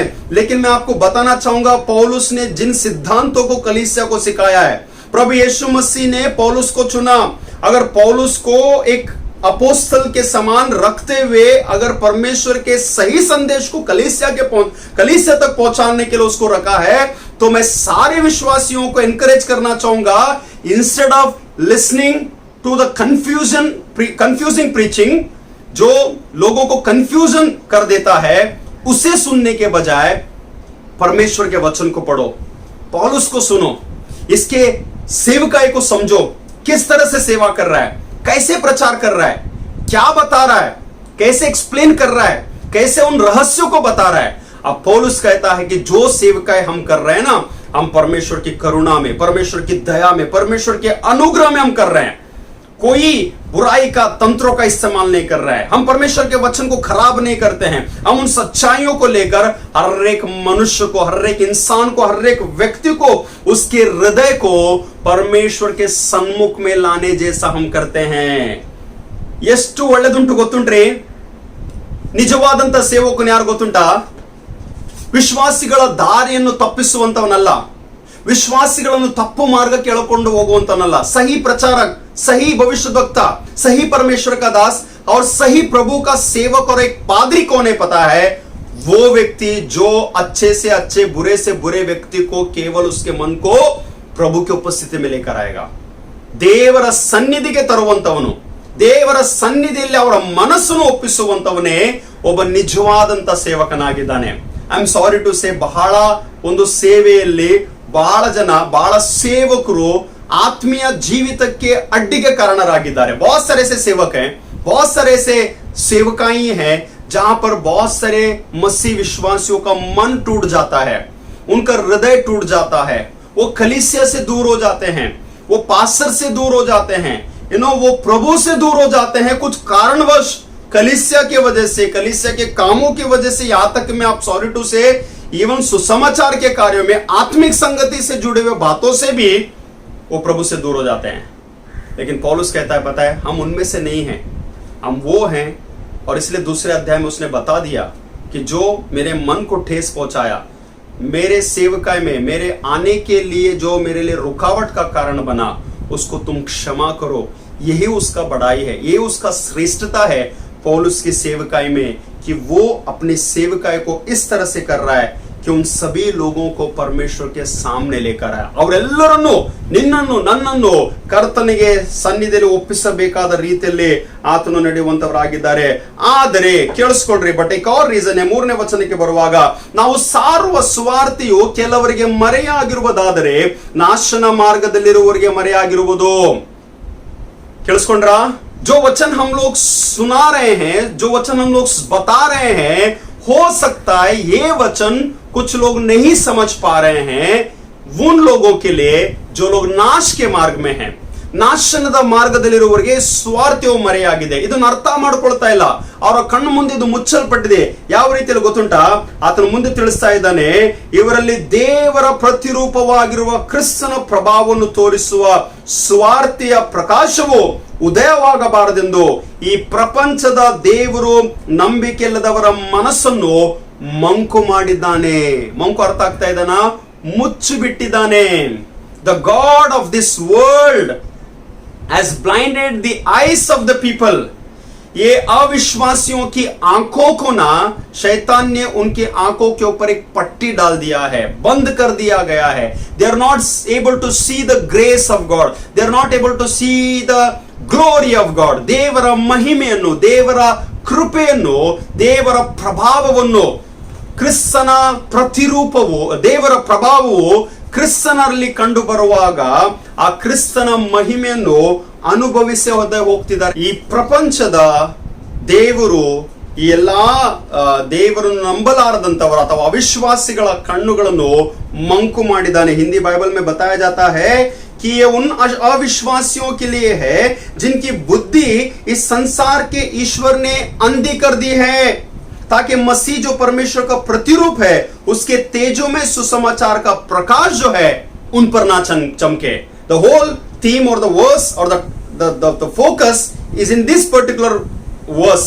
ये पूरा आज का जो संदेश है ना, इस वचन को आप लोग ध्यान में रखिएगा, क्योंकि मैं इसी को ज्यादा जोर देना चाहूंगा कि शैतान ने या फिर इस संसार के ईश्वर ने लोगों की आंखों को बंद कर दिया है, अंधा कर दिया है, ताकि मसीह का प्रकाश जो है, मसीह का तेज जो है, मसीह का रोशनी जो है, मसीह की महिमा जो है, उनके ऊपर ना चमके। मैं ये सोच रहा था बार बार जब मैं इस संदेश को तैयार कर रहा था, क्या सिर्फ आज अविश्वासियों की आंखें बंद पड़ी है? I cannot go outside and tell Baba your eyes have been blinded up, आप लोग अंधे हैं, आप लोग देख नहीं पा रहे हैं, आप मसीह यीशु को समझ नहीं पा रहे हैं, आप जान नहीं पा रहे हैं, आप लोग को सच्चाई दिखाई नहीं दे रहा है, आप लोग यीशु मसीह को नहीं जानते हो क्योंकि शैतान ने तुम्हारे आंखें बंद कर दिया है। क्या मैं आज जाकर उन लोगों को ये बातें अगर मैं बताऊंगा तो उनको ठेस नहीं पहुंचेगी? डेफिनेटली उनको ठेस पहुंचेगी। लेकिन कहीं ना कहीं सच्चाई यही है कि आज जो संसार के लोग, ये सारे संसार में मसीह विश्वास में जितने भी लोग बाहर है, वे सारे लोगों की आंखें शैतान ने बंद कर दी है। अगर मैं उसमें ऐड करूं, अगर शैतान ने उनकी आंखें बंद कर दिए है, तो आज मसीह लोग जो है अंधे भी हो गए हैं। ವಿಶ್ವಾಸಿಗಳು ಕೂಡ, ವಿಶ್ವಾಸಿಗಳ ಕಣ್ಣುಗಳು, ವಿಶ್ವಾಸಿಗಳ ಆತ್ಮೀಯ ಕಣ್ಣುಗಳು, ವಿಶ್ವಾಸಿಗಳ ಮನಸ್ಸುಗಳು ಕೂಡ ಮಂಕು ಆಗಿವೆ. ದೇವರನ್ನು ಅನುಭವಿಸ್ತಾ ಇಲ್ಲ, ದೇವರನ್ನು ಕಾಣ್ತಾ ಇಲ್ಲ, ದೇವರನ್ನು ನೋಡದೆ, ದೇವರ ಮಹಿಮೆಯನ್ನು ಅನುಭವಿಸದೆ ನಾವು ಜೀವಿಸ್ತಾ ಇದ್ದೇವೆ ಎಂಬುದಾಗಿ ನಾವು ನೋಡುವಂತರಾಗಿದ್ದೇವೆ. When I think of blinded eyes, अंधे आंखों के बारे में जब मैं सोचता हूं, मुझे एक थॉट, विचार ऐसे याद आता है जो योहन्ना रचित सुसमाचार के 9वें अध्याय के आखिरी पद में आएंगे. ಯೋಹಾನನು ಬರೆದ ಸುವಾರ್ತೆ 9ನೇ ಅಧ್ಯಾಯದ ಕೊನೆಯ ವಚನಕ್ಕೆ ಬರುವಾಗ ಯೇಸು ಸ್ವಾಮಿ ಅಲ್ಲಿ ಒಂದು ಹುಟ್ಟು ಕುರುಡನನ್ನು ಸ್ವಸ್ಥಗೊಳಿಸ್ತಾನ್ರಿ. ಸಿಲೋಕೊಳಕ್ಕೆ ಹೋಗಿ ನೀನು ತೊಳಕು ಎಂಬುದಾಗಿ ಹೇಳುವಾಗ ಆ ಕುರುಡನಿಗೆ ಕಣ್ಣು ಬರ್ತೇವೆ. ಆದ್ರೆ ಫರಿಸಾಯರು, ಶಾಸ್ತ್ರಿಗಳು, ಮಹಾಯಾಜಕರು ಕುರುಡನಿಗೆ ಪ್ರಶ್ನೆ ಮಾಡ್ತಾರೆ, ತಂದೆ ತಾಯಿಗಳಿಗೆ ಪ್ರಶ್ನೆ ಮಾಡ್ತಾರೆ, ಯೇಸು ಸ್ವಾಮಿಗೆ ಪ್ರಶ್ನೆ ಮಾಡ್ತಾರೆ. ಇವರೆಲ್ಲರಿಗೆ ಪ್ರಶ್ನೆ ಮಾಡುವಾಗ ಯೇಸು ಸ್ವಾಮಿಗೆ ಯೇಸು ಸ್ವಾಮಿ ಅವರಿಗೆ ಏನಂತ ಪ್ರತ್ಯುತ್ತರ ಕೊಡ್ತಾನೋ ಗೊತ್ತುಂಟಾ? ಅವರ ಬಗ್ಗೆ ಯೇಸು ಸ್ವಾಮಿಗೆ ಬಹಳ ದುಃಖ ಆಗ್ತದೆ. Because they have eyes, they are not able to see, and that is why उनके लिए प्रभु यीशु मसीह का प्रत्युत्तर क्या है? वो लोग कहते हैं क्या हम भी अंधे हैं, ನಾವು ಕುರುಡರೇನೋ ಎಂದು ಕೇಳಿದಾಗ, ಕೇಳಿಸ್ಕೊಂಡ್ರಿ, ಫರಿಸಾಯರು ಕೇಳಿ ನಾವು ಕುರುಡರೇನೋ ಎಂದು ಕೇಳಿದಾಗ ಯೇಸು ಅವರಿಗೆ, ನೀವು ಕುರುಡರಾಗಿದ್ರೆ ನಿಮಗೆ ಪಾಪವು ಇರ್ತಿರ್ಲಿಲ್ಲ. ಕೇಳಿಸ್ಕೊಂಡ್ರಿ, ನೀವು ಕುರುಡರಾಗಿದ್ರೆ ನಿಮಗೆ ಪಾಪವು ಇರುತ್ತಿರಲಿಲ್ಲ, ನಮಗೆ ಕಣ್ಣು ಕಾಣುತ್ತವೆ ಅನ್ನುತ್ತಿರದ್ದರಿಂದ ನಿಮ್ಮ ಪಾಪವು ಉಳಿದಿದೆ ಎಂಬುದಾಗಿ ಯೇಸು ಸ್ವಾಮಿ ಹೇಳುವಂತನಾಗಿದ್ದಾನೆ. क्या हम लोग अंधे हैं? तो प्रभु यीशु मसीह उन्हें कहता है, तुम अंधे होते तो अच्छा होता कि तुम पापी नहीं ठहरते. तुम ये कह रहे हो ना कि हमें दिखाई देता है, हम देख सकते हैं, ये कहने से तुम्हारा पाप ऐसे ही ठहरा जाता है. ನೀನು ಕಣ್ಣು ಕಾಣುತ್ತವೆ, ನಾನು ನೋಡಬಹುದು, ನಾನು ಮಾಡಬಹುದು ಎಂಬುದಾಗಿ ಹೇಳಿಕೊಂಡು ನಿನ್ನ ಪಾಪಗಳನ್ನು ಉಳಿಸ್ಕೊಳ್ತಾ ಇದ್ದೆ. ಯಾಕಂದ್ರೆ ಒಂದೇ ಒಂದು ಮಾತು ಹೇಳ್ತಿದ್ದೀನಿ, ಕಣ್ಣಿದ್ರೂ ಕಾಣ್ತಾ ಇಲ್ಲ, ಕಿವಿದ್ರೂ ಕೇಳ್ತಾ ಇಲ್ಲ, ಹೃದಯ ಮನಸ್ಸಿದ್ರು ನಾವು ದೇವರನ್ನು ಗ್ರಹಿಸಿಕೊಳ್ಳಲಾರದಂತ ಸ್ಥಿತಿಗತಿಗಳಲ್ಲಿದ್ದೇವೆ. Why you are not able to see the light of God? क्यों हम परमेश्वर की रोशनी को, महिमा को, अद्भुत कार्यों को, उसके प्रभाव को हम लोग अनुभव नहीं कर पा रहे हैं? क्योंकि शैतान ने हमारी आंखों को अंधा कर दिया है. शैतान हमारे सामने एक पर्दा डाल दिया है. ಆದ್ರಿಂದ ಇಲ್ಲಿಯವರೆಗೆ ಇಷ್ಟು ದಿವಸ ಯಾರ್ಯಾರು ಇನ್ನೂ ದೇವರನ್ನು ಅರ್ಥಕೊಳ್ತಾ ಇಲ್ವೋ, ದೇವರನ್ನು ಅನುಭವಿಸ್ತಾ ಇಲ್ವೋ, ಇನ್ನು ಪಾಪಗಳಲ್ಲಿ ಜೀವಿಸ್ತಾ ಇದ್ದೇವೆ, ಅಂಧಕಾರದಲ್ಲಿ ಜೀವಿಸ್ತಾ ಇದ್ದೇವೆ, ಹೊಲಸುತನದಲ್ಲಿ ಜೀವಿಸ್ತಾ ಇದ್ದೇವೆ, ಚಟಗಳಲ್ಲಿ ಒಳಗಾಗಿದ್ದೇವೆ, ಪಾಪದ ನುಡಿಗಳು, ಕೆಟ್ಟ ಬಯಗಳು, ಕೆಟ್ಟ ಮಾತುಗಳು, ಕೆಟ್ಟ ಕಲ್ಪನೆಗಳು, ಕೆಟ್ಟ ದುಷ್ಟ ಕಾರ್ಯಗಳಲ್ಲಿ ಒಳಗಾಗಿದ್ದೆವು. ದಯಮಾಡಿ ನಾನು ಎಚ್ಚರಿಸ್ತಾ ಇದ್ದೇನೆ, ಕೇಳಿಸ್ಕೊಡ್ರಿ, ನಿನ್ನ ಮುಂದೆ ಸೈತಾನನು ನಿನ್ನ ಕಣ್ಣುಗಳನ್ನು ಮಂಕು ಮಾಡಿ ಬಿಟ್ಟಿದ್ದಾನೆ. You are not able to see the truth, you are not able to speak the truth. तेरे सामने सच्चाई नहीं है, तेरे सामने सच्चाइयां दिखाई नहीं दे रहा है. क्योंकि शैतान ने बहुत सारे लोगों को, मैं तो ये कह दूंगा कि विश्वासी ही नहीं, अविश्वासी नहीं, लेकिन बहुत सारे विश्वासी लोग भी उसमें फंसे पड़े हैं. ಬಹಳಷ್ಟು ವಿಶ್ವಾಸಿ ಜನಗಳು ಕೂಡ ಅದರಲ್ಲಿ ಬಿದ್ದಿದ್ದಾರೆ ಎಂಬುದಾಗಿ. ಆದರೆ ದೇವರು ಮಾಡಿರುವಂತ ಕಾರ್ಯ ಏನು ಗೊತ್ತುಂಟ? 6ನೇ ವಚನ, ಕತ್ತಲೆಯೊಳಗಿಂದ ಬೆಳಕು ಹೊಳೆಯಲಿ ಎಂದು ಹೇಳಿದ ದೇವರು ತಾನೇ ಯೇಸು ಕ್ರಿಸ್ತನ ಮುಖದಲ್ಲಿ ತೋರುವ ದೇವ ಪ್ರಭಾವ ಜ್ಞಾನವೆಂಬ ಪ್ರಕಾಶವು ಅನೇಕರಿಗೆ ಉಂಟಾಗುವುದಕ್ಕಾಗಿ ನಮ್ಮ ಹೃದಯಗಳಲ್ಲಿ ಹೊಳೆದನು. Did you hear this? That was परमेश्वर ने जब इस संसार की सृष्टि की, संसार के ऊपर अंधेरा छा रहा था और परमेश्वर ने इस अंधकार के ऊपर रोशनी का घोषणा किया, महिमा का घोषणा किया, लाइट का घोषणा किया. और जिस परमेश्वर ने अंधेरे के ऊपर रोशनी को लेकर आया, प्रकाश को लेकर आया, उसी परमेश्वर के प्रभाव को हम अपने जीवन, अपने सेवकाई को, आपके हृदय में उसकी रोशनी को हम प्रकट कर रहे हैं। हालेलूया। ದೇವರ ಆ ಪ್ರಕಾಶವು, ದೇವರ ಆ ಮಹಿಮೆಯು ಕತ್ತಲೆಯೊಳಗಿಂದ ಬೆಳಕಾಗಲಿ ಎಂಬುದಾಗಿ ಹೇಳುವಾಗ, so beautiful it is. Let there be a light. why there was a need of light? because there was complete darkness. क्यों वहां पर रोशनी की जरूरत है? क्योंकि उस समय में पूर्ण रीति से अंधकार छाया हुआ था, अंधेरा छाया हुआ था। मुझे बहुत डेप्थ या फिर डीप अंडरस्टैंडिंग उसमें आ रहा है। मुझे ये सोचने में, मैं आपको बता दो ये रेवलेशन, कि मुझे अंदाजा होता है, I just feel that there was definitely light, संसार में कहीं ना कहीं रोशनी होगा, लेकिन जैसे ही संसार के सृष्टि से पहले ही शैतान को धरती पर ढकेला गया था, या फिर लूसीफर को धक्का दिया गया, निकाल दिया गया, बेदखल किया गया, और उसी वजह से जैसे लूसीफर को धकेला गया, निकाल दिया गया स्वर्ग के पवित्र स्थान से, उसने आकर अंधकार के ऊपर अपना अधिकार को जमाया, अंधकार को अपना ताकत बनाया, अंधेरा छा गया। लेकिन मैं आपको बता दूं, शैतान ने शायद अंधकार के ऊपर अपना ताकत, अंधेरे के ऊपर अपना शक्ति को रखने का कोशिश किया, लेकिन सुनिएगा, परमेश्वर ने उस अंधकार को मिटा दिया। I am not talking about the light and the darkness. God created the light and darkness. परमेश्वर ने ಕತ್ತಲಾಗಲಿ ಎಂಬುದಾಗಿ ಹೇಳುವಾಗ ಕತ್ತಲಾಯಿತು, ಬೆಳಕಾಗಲಿ ಎಂಬುದಾಗಿ ಹೇಳುವಾಗ ಬೆಳಕಾಯಿತು. ಆದರೆ some or the other way, God brought his glorious light upon the darkness. ಕತ್ತಲೆಯ ಮೇಲೆ, ಅಂಧಕಾರದ ಮೇಲೆ ದೇವರು ತನ್ನ ಮಹಿಮೆ, ತನ್ನ ಬೆಳಕು, ತನ್ನ ಪ್ರಕಾಶವನ್ನು ಆತನು ತೋರ್ಪಡಿಸಿದನು ಎಂಬುದಾಗಿ ನಾವು ನೋಡುವಂತವರಾಗಿದ್ದೇವೆ. ಆದ್ದರಿಂದ ಏದೇನ್ ತೋಟದಲ್ಲಿ ಪಾಪ ಮಾಡಬೇಕಂತಂದ್ರೆ ಆದಾಮ ಅವ್ವಳಿಗೆ ಕಣ್ಣಿತ್ತು ರೀ, ಆದ್ರೆ ಅವರ ಆತ್ಮೀಯ ಕಣ್ಣುಗಳಿಂದ ನೋಡ್ತಾ ಇದ್ರು. ಆದ್ರೆ ಯಾವಾಗ ಹಣ್ಣನ್ನು ತಿಂದ್ರು ನೋಡ್ರಿ, the moment they ate the fruit, उनकी आंखें खुल गई और उन्हें पता चला, उन्हें उसका पाप का एहसास, और उन्हें पता चला कि वो नंगे हैं, नग्न अवस्था में है। एंड दैट इज वाई शैतान जो है इन आंखों के ऊपर एक ऐसा पर्दा, एक ऐसा अंधेरा को लेकर आता है कि लोग परमेश्वर की महिमा को, परमेश्वर के सामर्थ्य को, परमेश्वर की रोशनी को नहीं समझ पाते हैं. ಆದ್ದರಿಂದ ಈ ದಿವಸ ದೇವರು ನಮಗೆ ಏನು ಪ್ರೇರೇಪಿಸ್ತಾ ಇದ್ದಾನೆ ಗೊತ್ತುಂಟಾ? ಕಣ್ಣುಗಳನ್ನು ತೆರೆಯೋಣ, ಆತ್ಮೀಯ ಕಣ್ಣುಗಳನ್ನು ತೆರೆಯೋಣ, ದೇವರನ್ನು ಅನುಭವಿಸೋಣ, ದೇವರ ಮಹಿಮೆಯನ್ನು ಅನುಭವಿಸೋಣ, ದೇವರ ಪ್ರಸನ್ನತೆಯನ್ನು ಅನುಭವಿಸೋಣ. ಈ ಹೃದಯದಲ್ಲಿ ದೇವರ ಬೆಳಕು, ಪ್ರಕಾಶ, ಮಹಿಮೆಯು ಹೊಳೆಯಲಿ ಎಂಬುದಾಗಿ ಪ್ರಾರ್ಥನೆ ಮಾಡೋಣ. ಯಾವ ದೇವರು ತಾನು ಸ್ವತಃ ಕತ್ತಲೆಯೊಳಗಿಂದ ಬೆಳಕು ಹೊಳೆಯಲಿ ಎಂಬುದಾಗಿ ಹೇಳಿದನು, ಅದೇ ದೇವರು ನನ್ನ ಪಾಪದ ಜೀವಿತದಿಂದ ಬೆಳಕು ಪ್ರಕಾಶಿಸಲಿ ಎಂಬುದಾಗಿ ನಮ್ಮ ಒಂದು ಪ್ರಾರ್ಥನೆ ಆಗಿರುವಾಗ ದೇವರ ಕಾರ್ಯವನ್ನು ಮಾಡುವಂತವನಾಗಿದ್ದಾನೆ. ಸೆಕೆಂಡ್ಲಿ, ಈ ವಾಕ್ಯದಲ್ಲಿ 7-15 ವಚನ ನೋಡುವಾಗ ಅಲ್ಲೇನ್ ನೋಡ್ತು ಗೊತ್ತುಂಟಾ? ಸಂಕಟ ಉಂಟು, ಆದರೆ ಯಶಸ್ಸು ಕೂಡ ಉಂಟು. There is a tribulation but at the same time there is a triumph. अगर वहां पर क्लेश है तो क्लेश के साथ में जीत भी है करके पौलुस बताना चाहता है. ಎಲ್ಲಾ ಸಾಮರ್ಥ್ಯವೂ ಎಲ್ಲಾ ಮಹಿಮೆಯೂ ದೇವರಿಗೆ ಮಾತ್ರ ಸಂಬಂಧಪಟ್ಟಿದೆ.